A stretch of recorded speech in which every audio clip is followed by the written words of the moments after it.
الصلاة والسلام عليك يا سيدي يا رسول الله وعلى آلك وأصحابك يا حبيب الله. مبادئ تفسیر مون بیان کړیو تقریبا لس مباحثو چې ښه په تفصیل سره بیان شوي وو. نننی چې کوم درس دی د تسمیه او د تعوذ مطابق په خبرې کوو. اعوذ بالله مطابق او سره د بسم الله الرحمن الرحیم د جملې متعلق. په دې کې مفسرین کا تاسو د مفسرینو تفاسیر مطالعه کو نو درته یو لوی بحث په تعوذ او تسمیه کې مفسرینو کړی دی. لہذا چند مفسرینو نه چې کوم اخذ کړی دی زره سماعت او ګرځي. اول نمبر اعوذ بالله یعنی تعوذ دی. تعوذ اعوذ بالله من الشیطان الرجیم ته سویل کېږي، تعوذ ویل کېږي. او تعوذ چې کوم دی دا پناه ته ویل کېږي، په الله سره د شیطان نه پناه. نو لہذا د تعوذ متعلق ډیر مباحث موجود دي په تفاسیرو کې، ډیر ذکر شته دی. خودمره خبره یا ساتو چې اعوذ بالله هر صورت طویل او بسم الله الرحمن الرحیم. نو تعوذ او تسمیه د قران کریم تلاوت طویل دواړه یو سنت عمل دی، یعنی سنت طریقه. لہذا خبره هر عبادت لپاره او د قران کریم تلاوت لپاره تعوذ دا ضروری دی چې اول په ضرورت تعوذ. نو اولنې خبره دغه ته متوجه شو چې په نورو عبادتو کې الله تبارک وتعالى تعوذ نه ذکر کړی. یعنی دا نه ویلي چې کله حج کو اعوذ بالله تعوذ او دا هرګه چې کله روزه نسو تعوذ او د قران کریم د تلاوت مطابق الله تبارک وتعالى حکم کړی چې فاستعذ بالله، نو په الله سره پناه غواړو. نو دا څه دا اصل کې یو وجه دا چې قران کریم کې الله فرمایي چې ان الشیطان لکم عدو، دا شیطان د تاسو پر چې دشمن دی. فتخذوا عدوا، نو دا شیطان په دشمنی سره ونیسو. یعنی قران کریم تلاوت چې کوي یا عبادت دی الله تعالی کوي، نو په دغه باندې ته دوه قسمه دشمنان راځي. یو ظاهری دشمن چې کفار دي، چاهه به قران کریم عبادت تلاوت ته نه پرېږدي او د الله تعالی عبادت ته نه پرېږدي. نو اعوذ بالله ویلا، نو دغه ظاهری چې کوم دشمن دی د دینه ته پناه حاصل شو، د دینه په حفاظت کې شو. او دویم نمبر باطینی چې کوم دشمنان دي یا باطینی دشمن دی دا شیطان دی. نو تعوذ دو فرمایلو صحیح شو کړل. نو چې شی وشولو د شیطان نه په حفاظت کې شول. د کوم شیطان نه چې دا کوم دشمن دی باطینی دشمن دی. نو لہذا ځکه الله تبارک وتعالى قران کریم کې اول شی راوړی دی، اول اعوذ تعوذ دی. یعنی اعوذ بالله الله فرمایي چې چا سره شروعات وکړو، یعنی اعوذ بالله د فاستعذ بالله یا الله په نوم باندې شي کو پناه غواړو. نو دا رنګ امام رازی صاحب هم دا وجه بیان کړی چې یو ظاهری دشمن دی او یو باطینی دشمن دی، او په تعوذ سره د دواړو دشمنانو نه حفاظت ته حاصلې. ټیک تو کنه. دویمه وجه دا چې امام رازی صاحب فرمایي چې دا تعوذ نه دا د ژبې لپاره وضو دی. لکه څنګه د منځه لپاره څه شی دی د طهارت چې کوم دی دا وضو دی کنه، وضو چې کوم دی شی دا طهارت دی کنه. د منځه لپاره یو قسم لا صفایي وکنه. کله چې وضو وشي او دس وشي راهه باندې کار خبره ده چې څه شی چې څومره پلیت اندامونه یا څومره ګندګي وه هغه نه صفا شول او څه شی وشول صلات په وضو باندې جوړ شول. یعنی صلات کولای شي قابل د صلات وګرځیدل په چا باندې په سبب د وضو باندې چې او دسته وکړي. او دا رنګه تعوذ د ویلو نو دا د ژبې لپاره او دسته د ژبې لپاره چې امام رازی سے فرمایي ته د ژبې لپاره وضو. نو لہذا اعوذ بالله ویلا نو هر قسم د شیطانانو نه او د هر قسم د ګناه نه بچ کېدل شي د ګناه نه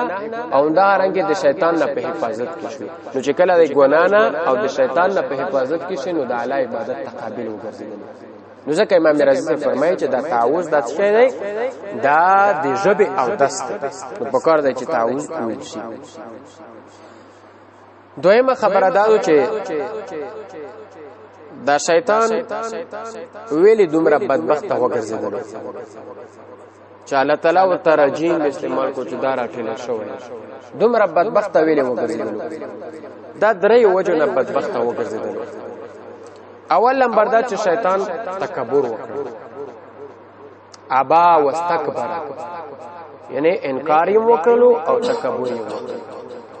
نو لہذا چې کله شیطان تکبر وکړلو نو الله ور سره سم معاملې وکړه چې یو بدبخت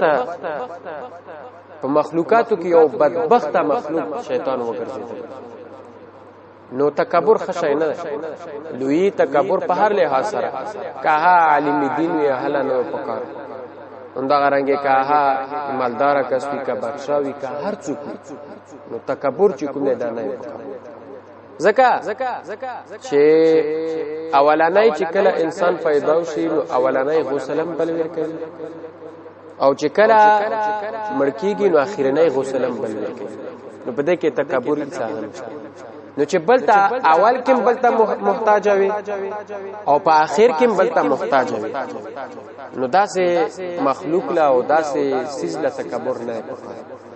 تکبر هغه څوک کولی شي چې سره محتاج نه وي وسلا الله چې کوم دی چې ته محتاج نه او تمام مخلوقات الله ته محتاج یعنی د تمام مخلوقاتو لپاره تکبر نه ځکه نبی علیہ السلام فرمایي چې چا پزړه کې ذره قدر تکبر نو الله تبارک وتعالى به جنت ته داخله یعنی ذره قدر ذره تسویل ویلي چې په دغه راشندان کې کومه دا میروي دا کومه وړي وړي زریب کې راخر شوی ده نو دمره تکبر چې پچا کې موجود وي نو څه شي دی الله جنت ته داخله اصل ګره تکبر دا چې بل څوک سپک وګڼي انسان سپک وګڼي صحیح شو کنه او دا رنګ دی الله یو مخلوق سپک وګڼي اصل تکبر دا او د دینه بزون سره دویم نمبر الله نه فرمانی وکړي ابا انکار وکړي نو الله نه فرمانی نه وکړه هر وخت انسان دی الله تعالی په اطاعت کې چې مبتلا وي نو دا خبره نو الله نه فرمانی وکړي نو شیطان زکه څه شی وګرځیدلو بدبخت وګرځیدل دریم نمبر ګستاخی پیغمبري وکړي د آدم علی السلام ګستاخی وکړي چې آیا زوز د تسجیل ولګم دای خاطر نه پیدا کړی دی ور نه پیدا کړی نو یو قسم لا د ګستاخی هغه الفاظ یې خپل وته نو الله تعالی څه وکړو الله تعالی بدبخت وګرځي نو لہذا ګستاخی ده رسول چې کوم د اسلام یو لوی ګناه او انسان په ډیر بدبخت ګرځي شیطان وګوره څومره بدبخت ګرځي نو د درې وجو نه شیطان ډیر بدبخت ګرځي دریمه خبره دادو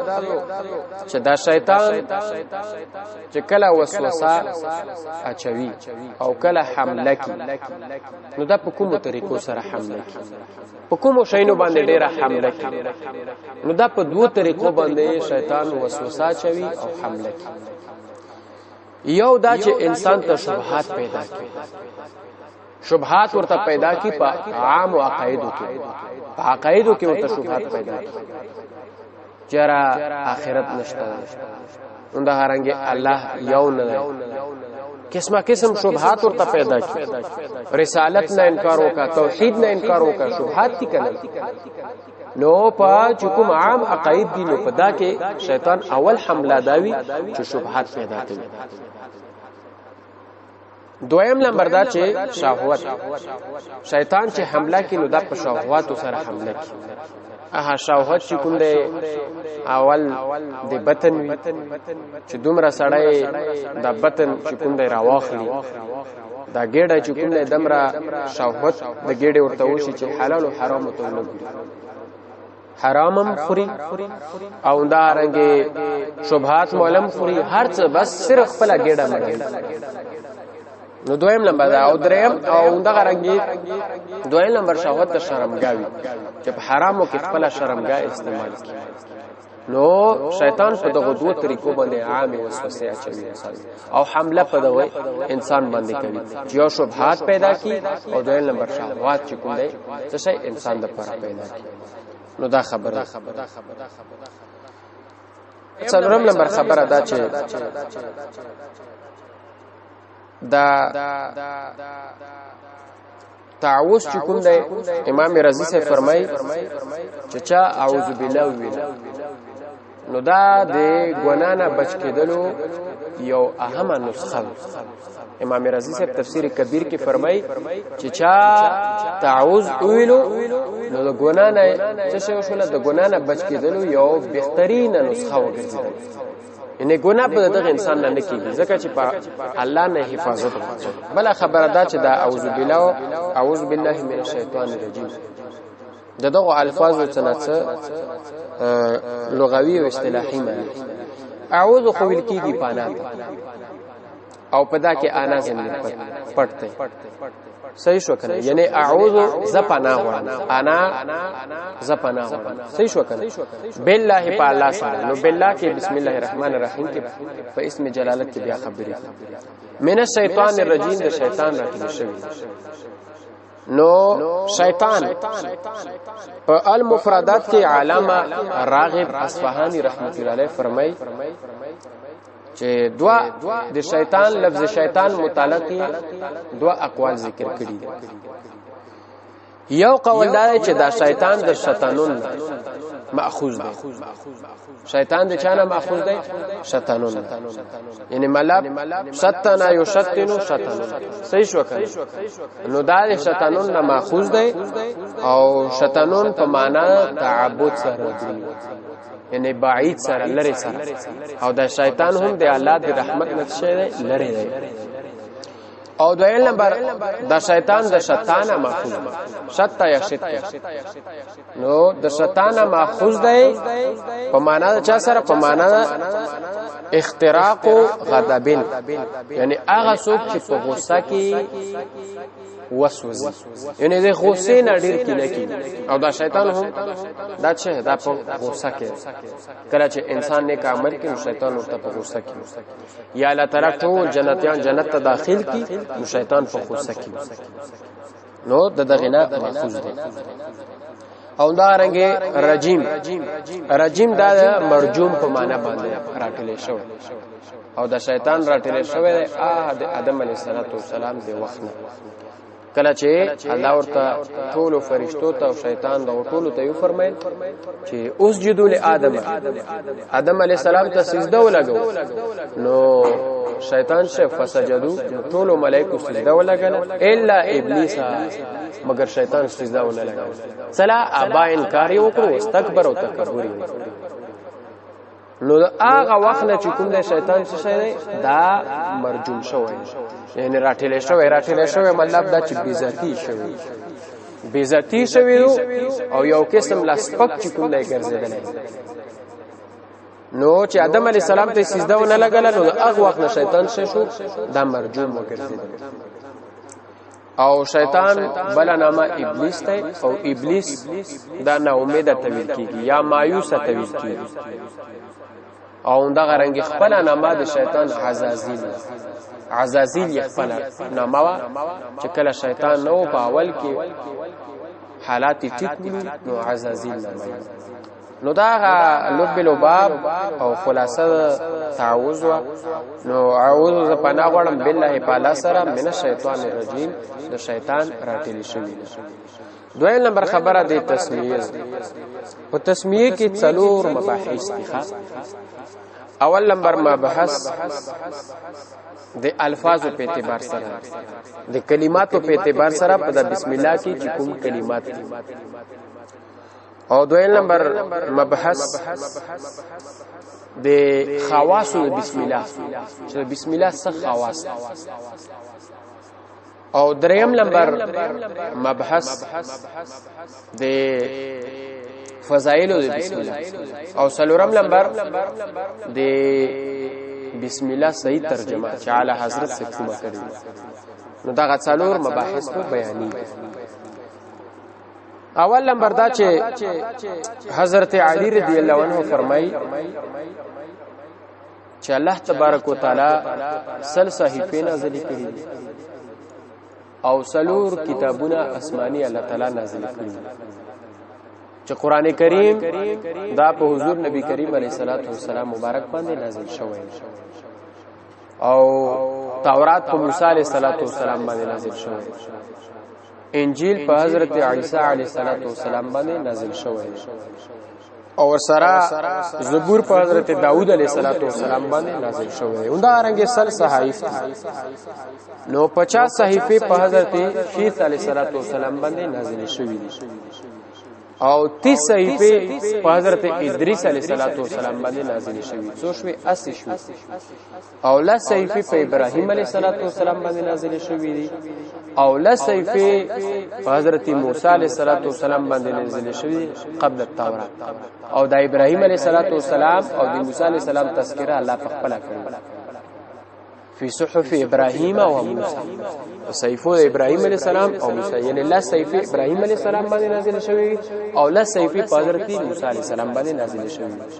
حضرت علی رضی الله عنه فرمایي چې داس چې کومه سل صحائف دي او دا درې کتابونه دي د دغه ټول خلاصہ او هغه رموز الله تعالی په چا کې خېدلی په قران کریم کې موجود او بیا ورپسې چې کوم دی د قران کریم څومره سر د اسرار دي او غرض د اغراض دي او رموز دي دا ټول الله تبارک وتعالى را جمع کړی دي او په سوره فاتحه کې کېښودلي او بیا د سوره فاتحه نو سوره فاتحه چې څومره رموز دي څومره اغراض دي څومره سر د اسرار دي دا ټول الله تعالی را جمع کړی دي په بسم الله الرحمن الرحیم په جمله کې کېښودلي او بیا بسم الله الرحمن الرحیم څومره رموز او څومره اغراض او څومره سر د اسرار دي دا الله تبارک وتعالى را جمع کړی دي په حرف با کې کېښودلي نو حضرت علی رضی الله عنه مبارک فرمایي نو لہذا خبر اداو چې حرف با ته کمال حاصل نه د درې وجه چې دا ټول سر د اسرار او رموز رمایزو اوندا غرانګي چې څومره غرض د اغراض او څومره څه دي دا الله تبارک وتعالى په حرف با کې کېښودلي نو حرف با کې صد وجنا کې خودلی شوی دي درې کمال دي په حرف با اول نمبر دا حرف با په بسم الله کې د استعانت لپاره او چې کله د اعلان امداد غوښتلو نو ټول لاري الله تعالی ته تکلو اغه سر د اسرار او غرض د اغراض او څومره رموز دی الله تعالی د ټول تعالی درکړي ځکه چې استعانت دی اعلان غوښتل امداد دی اعلان غوښتل نو اول نمبر کمال په بسم الله کې څه دی با حرف با کې چې دا استعانت لپاره حرف با راغلی او دویم نمبر حرف با د قربت لپاره راغلی قرب لپاره راغلی نږدېوالي لپاره او دی الله ته نږدې شو نو الله تعالی چې کوم دی تعالی ټول کمالونه ذکر او دریم نمبر کمال دا با چې کوم دی دا برکت لپاره او چې کله الله تعالی ته مبارک وګرځوي برکتی وګرځوي نو څومره سر د اسرار دی او غرض د اغراض دی رموز دی دا ټول الله تعالی تعالی دې نصیب کوي نو دا درې وجه نه چې کوم دی څه دی دا حرف با ته کمال حاصل ابتدا حرف با یعنی په حرف با باندې ابتدا وشوله په دې کې ډېر تحقیق نه کوم ځکه تاسو په فنونو کې وینئ نو حرف با باندې اقتدا او ابتدا زکه وشوله چې دا حرف با نه لاندې یو نقطه او دا نقطه چې کوم دی په دې کې اشاره و چاته یو نقطه دوی نقطې نه پتا کې دوی پسا کې درې نو په با کې څه دی یو نقطه او دا یو نقطه دلالت کوي په یووالي دی الله تعالی توحید د الله تعالی ته اشاره ده نو اولانې خبره څه ده ایمان لپاره توحید د الله تعالی نو توحید د الله تعالی دا به معنی ده نه بعد ته ایمان بیا د تکمیل په طرف باندې روان نو ځکه حرف با په اول کې راوړي چې اول توحید د الله تعالی او په حرف با کې اشاره و چاته توحید د الله تعالی. او دویم نمبر تاسو ویلي چې دا با حرف شفوي ده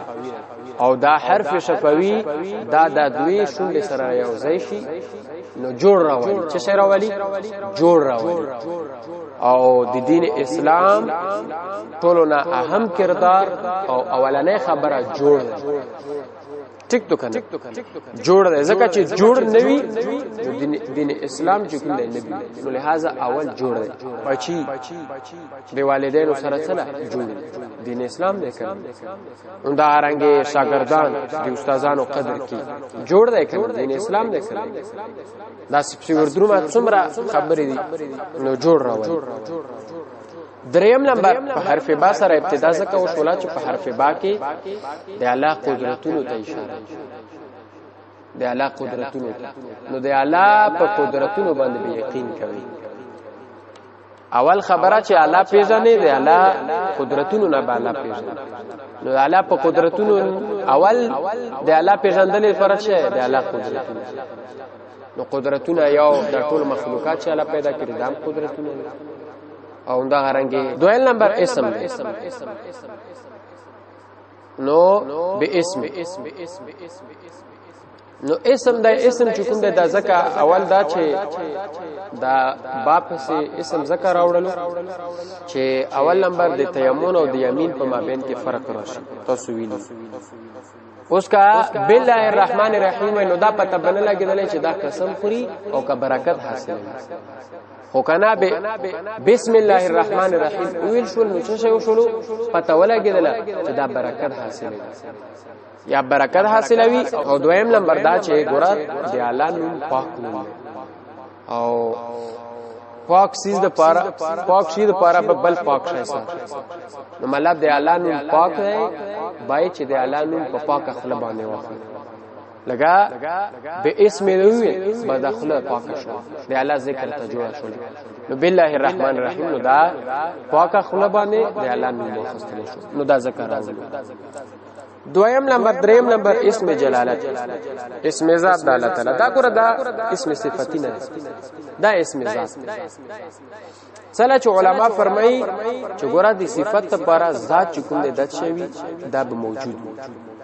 ځکه چې صفت بغیر د ذات نه وي. اوس لکه دیوال دی او دیوال ته رنگ ورکوي نو دیوال به موجود وي کنه بیا به رنگ او کنه دیوال نوی رنگ چونا و غیره ورکوي نو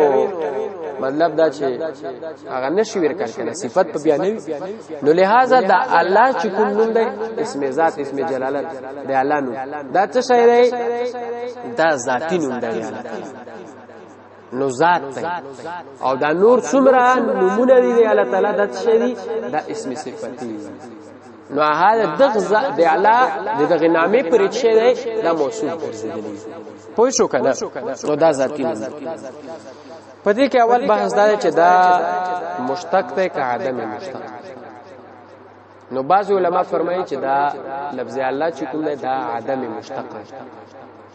لکه څنګه ذات د الله تعالی لم یلد ولم یولد او دا غرانګي اسم د الله تعالی نوم د الله تعالی چې کوم نه لم یشتق ولم یشتق. صحیح شو کنه نه دایره چې نه مشتق نه د نفس مشتق شوی بس دا الله دی یو قول دی. او دویم قول دا چې نه دا چې کوم دی دا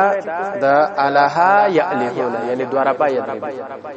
الہ یعلهون مشتق دی او الہ ویل کیږي چې تا معبود بر حق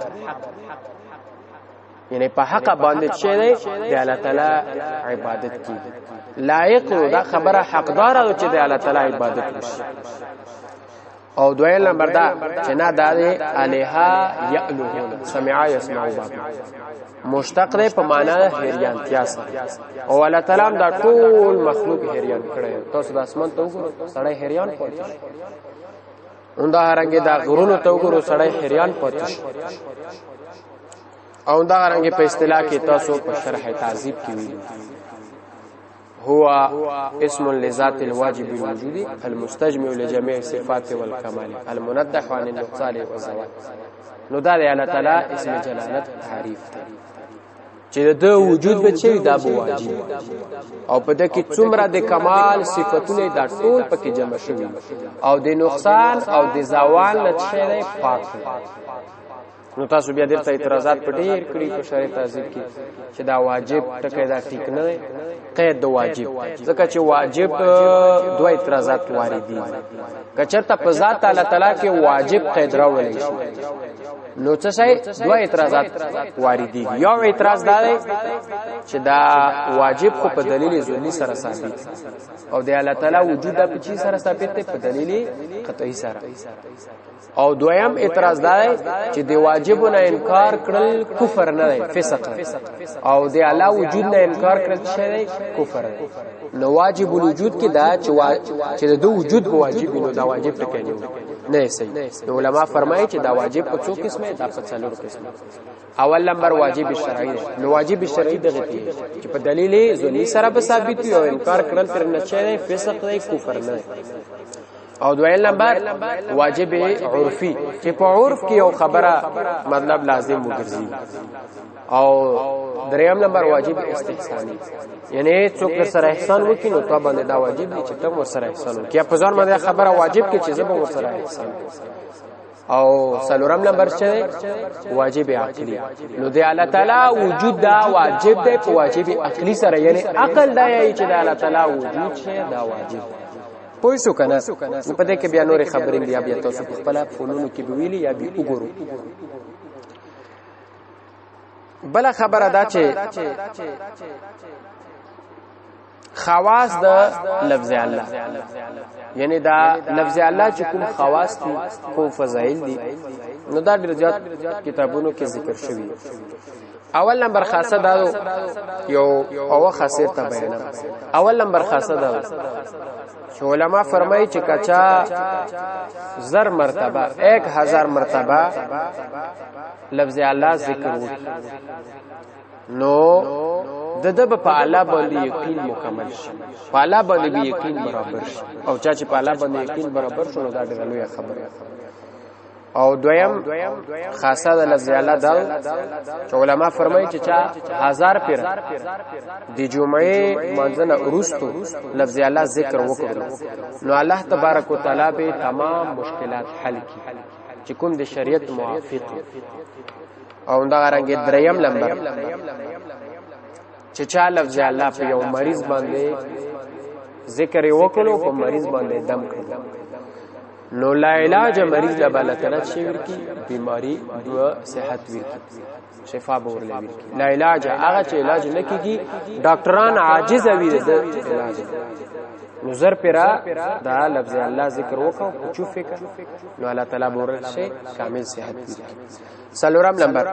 د هر منځنه بعد چې څوک زر پیرا سل پیرا د هر منځنه بعد چې څوک سل پیرا الله ذکر کی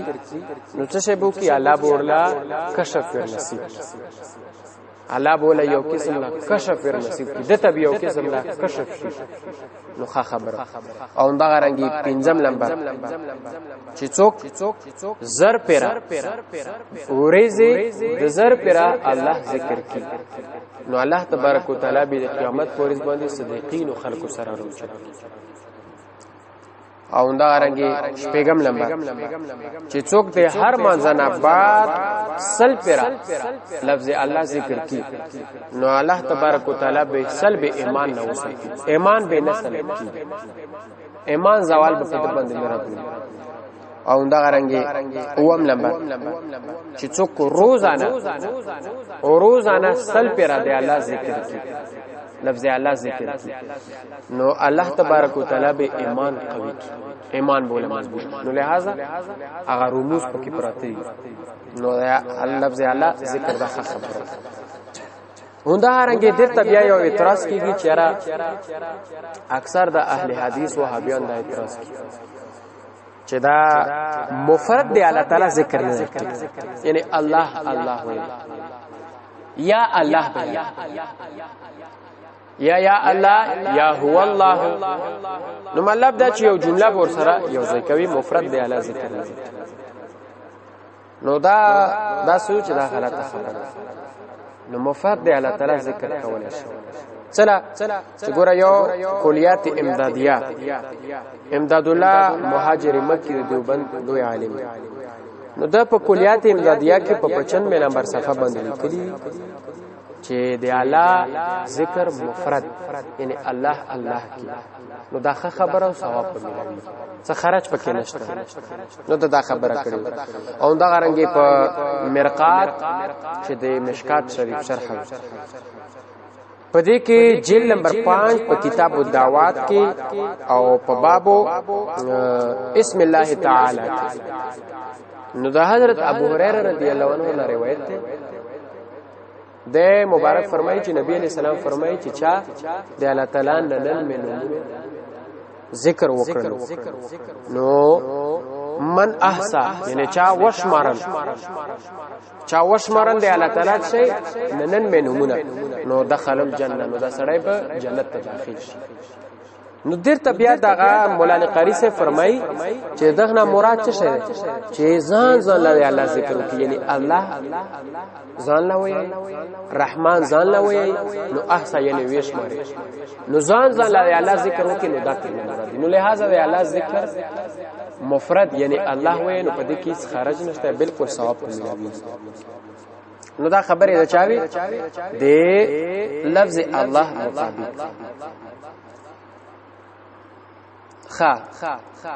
الرحمن الرحیم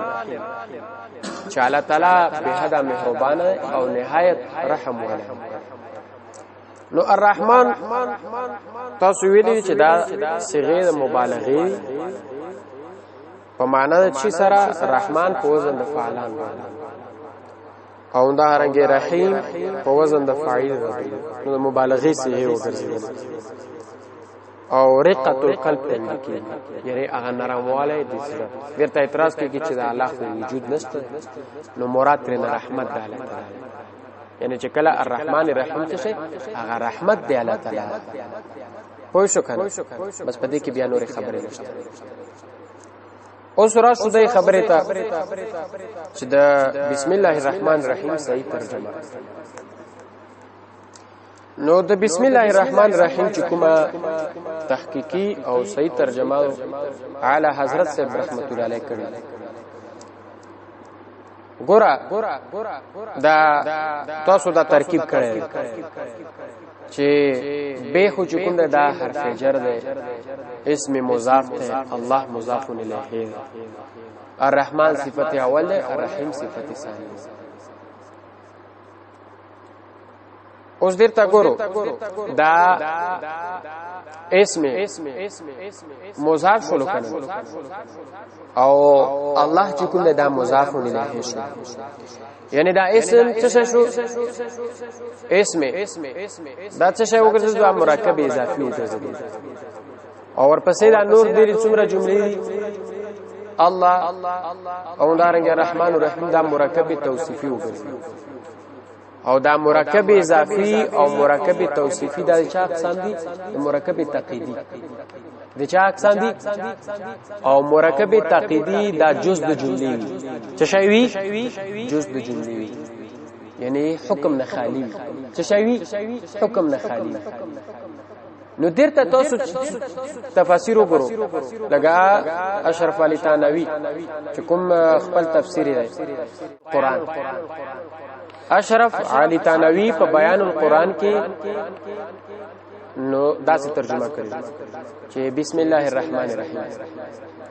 شروع کرتا ہوں اللہ کے نام سے جو بڑا مہربان اور نہایت رحم والا ہے غاٹا ہے کړي نه غاټه غلطی کړي کچا واڑا ہے دا پرتا چکما ہے دغه واڑا ہے اردو کې کله واڑا ہے چا لیکلی وی نو دا واڑا غلطی او کچا غټه غلی کلی نو دا شه غټه حالت خدا اعلی حضرت سے تفسیر وګورو پدا کې ہے نه زکه چې دا څه ده دا بسم الله الرحمن الرحیم دلګرا بسم الله څه شو مرکب اضافي شولو نو الله الرحمن الرحیم مرکب توصیفي شولو دا چا اقسام دي مرکب تاکیدی او مرکب تاکیدی یا مرکب تاکیدی چاته وی کیږي چې جز د جملې وي نه چې شي حکم به پکې نه وي حکم نه بخالي نو هه چې حکم نه ولا غلو کړي نو معنا غلطه شو لکه هه حکم ته ویل کیږي او دا رنګ بیا لور شم منطق وته تصور چې کوم دا پلس قسمه ده کنه پنځم قسمه څه جوړیږي دا مرکبي څه شي مرکب ناقص جوړیږي صحیح شو کنه مرکب ناقص دا مرکب اضافي د ټول فکر راځي او مرکب ناقص څه شي چې کله ادراک څه شي ادراک الخالی عن الحكم ده کنه او تصور حکم نه خالی وی کنه تصدیق چې څه شي حکم ورسره او تصور چې کوم دی د حکم نه هیر وی نو درته دا هه معنا چې کوم دی دا نه پوه شو کنه اوس په څنګه کې معنا کو دی لګره رفیلا داسې وی بسم الله نوم د الله تعالی الرحمن چې به حدا مهربان الرحیم او نهایت رحم والا شروع کم پوه شو کنه بسم الله نوم د الله تعالی الرحمن چې به حدا مهربان او الرحیم نهایت رحم والا شروع کم دا اعلی حضرت سے ترجمه اوس دا هم پکې را نغله کنه ځکه چې جملې داسې او ورسره چې کوم د څه په نوم د الله تعالی شروعات شو اوس کته دا وې چې په نامه د الله تعالی نو پاورول کنه نو په نامه خو الله شروع نه ونه شول کنه یا د نوم د الله تعالی نه شروع کم دا الله پکې راوړو کنه دا نو دا معنا غلطه جوړیږي څنګه بسم الله نوم د الله تعالی نوم د الله تعالی پوه شو کنه چې الرحمن چې به حدا مهربان الرحیم او نهایت رحم والے شروع کم صحیح شو کنه نو نام د الله تعالی چې به حدا مهربان او رحم کوونکی شروع کم نو درته ګوره دته دا مساله وورو مقدرات د ځان نه مقدرات په نرم بس چې په اول کې مقدر رو بس یا په مېز کې نه مقدر پر خپل عامل او په خپل محل کې به ته مقدر رو بس درته به په اخر کې ته مقدر رو بس په اول کې به ته مقدر کاول کې را وخت کلو نو په نامه د الله شروعات ونشو په نامه د الله تعالی شروعات ونشو او درته څه شي درته په نوم د الله تعالی ته شروعات شو نو دغه متوجه شو پوه شو کنه نو مقدر په د خپل ځای کې او بل مقدر په چکم نه د په عربی کې رو بس مقدر بچه په عربی کې رو بس ټیک تو کنه نه دا چې مقدر په پښتو کې یا په خپل اصطلاح کې رو بس او بغیر د چشي نه بغیر د ضرورت به مقدر رو بس دا حرام دی ټیک نه نو مقدر مونږ ته راوخلو په اخره کې وکه چې خپل محل اوس کا پاول کې رو بس نو معنا خراب جوړي نو څنګه معنا شو صحیح نه کنه پدې فمای نوم دا به حدا مهربان زه شروع کوم الرحمن د دنیا سره تعلق ساتي په دنیا کې په هر چا باندې اعلی مهربان او الرحیم د آخرت سره تعلق ساتي نو ځکه الرحمن مخکې ٹھیک شو کنه زه هغه صحیح ترجمه در سره یاد ساتو ښا بل خبره دا چې دا بسم الله دا جز د صورت ته او کنه پدې کې ګوره اختلاف دی ائمه اربعه سره اختلاف ائمه اربعه امام مالک صاحب او امام اعظم ابو حنیفه رحمت الله علیه دوی سره او امام شافعی صاحب امام حنبل صاحب دوی سره امام مالک صاحب او امام ابو حنیفه صاحب دوی ای چې دا بسم الله چې کوم دی دا د قران کریم یو جز دی دا څه دی دا د قران کریم جز دی دا نه سوره فاتحه جز دی او نه بل سوره جز دی البته سوره نمل یو جز جوړي انه من سليمان و انه بسم الله الرحمن الرحیم او دا یو ځل راغلی نو لہذا بسم الله چې دا صرف د قران کریم جز ده د سورۃ جز نه او انده رنګ شوافع او حنابلہ چې نه دا د هر سورۃ لپاره جز ده د هر صورت پر جزء زکه چې هر صورت ته مخ راغلي مو احناف ورته یي او دا رنګي موالک ورته چې نه دا اصل کې ګوره د صورت د بسم الله د سورو په مابین کې فصل لپاره راغلي چې صورت بسم الله راشي یو صورت ختم شو بل دا صرف د فصل لپاره او د امتیاز لپاره راغلي نور جز د صورت نه ګرځي او صحیح خبره ده او اخیری بحث دا چې د بسم الله الرحمن الرحیم فضائل نو دا به تاسو ډیر واوریدلی وي او کتلی وي خو شمار د دینه یو درې څلور بیان اول نمبر امام عبدالرحمن صفوری رحمت الله علیه په نزهۃ المجالس کې په نزهۃ المجالس کې دا حدیث مبارک پر نقل کړی دی چې روایت ده د عبد الله ابن مسعود رضی الله عنه ده فرمایي چې کچا بسم الله اولستنه به الله لپاره بسم الله اولستنه نو الله تبارک وتعالى بولا 4000 نیکه په عمل نامه کې یو دویم نمبر 4000 درجات په الله ولا بلند او دریم نمبر 4000 واړه ګناونه به الله یو دویم نمبر دویم نمبر دا چې اندغه نوسۃ المجالس کې دا حدیث موجود دی چې نبی علیہ الصلوۃ والسلام مبارک فرمایي چې په جنت کې یو محل دی چې دا محل د نور نه الله تعالی جوړ کړی رڼا نه جوړ او دا محل په هوا کې او دا محل هغه ور خطلو اعلی نشته صدا سیسیز موجود نه وي چې اندر په یا پوړې یا بل نه بلکې الله تبارک وتعالى خپل بنده ته یي چې بسم الله یا او ده محل ته بيخيږي نو بسم الله الرحمن بوي تسمیه بوي او ده محل ته بيجون دی وروخي نو بهترین محل او دا رنګ مواهب الدنیا کې دا حدیث مبارک موجود دی نبی علیہ السلام فرمایي چې ګوره یو د کافر شیطان دی یو د مسلمان شیطان د کافر چې کوم شیطان دی دا ډېر سورب وي ډېر بخښ صورت او د مسلمان چې کوم شیطان دی دا ډېر کمزوري وي ډېر بیکار وي نو دواړه بخپل منځ کې مکالمه سره د شیطانانو نو دا کافر چې کوم شیطان دی دا ورتوي چې څله دومره کمزوري او دا بدن د ډیر نازک دی دا ویل ورته چې دا ځکه چې زه چا سره یم نو هغه سړی چې کوم کار کی نو بسم الله سره شروعات نو بسم الله سره شروعات کی نو لہذا ما ور سره نه په خوراکي حصہ نه په سخا کې حصہ وي په هیڅ شي کې مور سره حصہ نشته نو ځکه کمزوري ګرځي یعنی زور را کوي مال او دا غي زور او د توبېح او د زجر د وجه نه شي کمزوري ګرځیدل بیا ورته دا چې کوم د مسلمان شیطان د زابورتي چاته صلی مرخه صورت کې نوته چې زدا سړی سره چې څه کی به زور سره هغه کار کوي خوراکونه او دا غرنګي ارڅ سره خون خو شو کنه دا خبره دا غرنګي تصویری چې کل امر زبال لم يبدا بسم الله فهو اخطا او ورسره چې کوم دی عبد الله ابن مسعود رضی الله عنه فرمایي چې په تفسیر کبیر کې امام رازی رحمت الله علیه دا حکایت را نقل کړی چې عبد الله ابن مسعود رضی الله عنه فرمایي چې بسم الله کې نون نسخ او د جهنم څو فرشتي 19 جهنم فرشتي او چا بسم الله الرحمن الرحیم اولستلا نو الله تبارک وتعالى به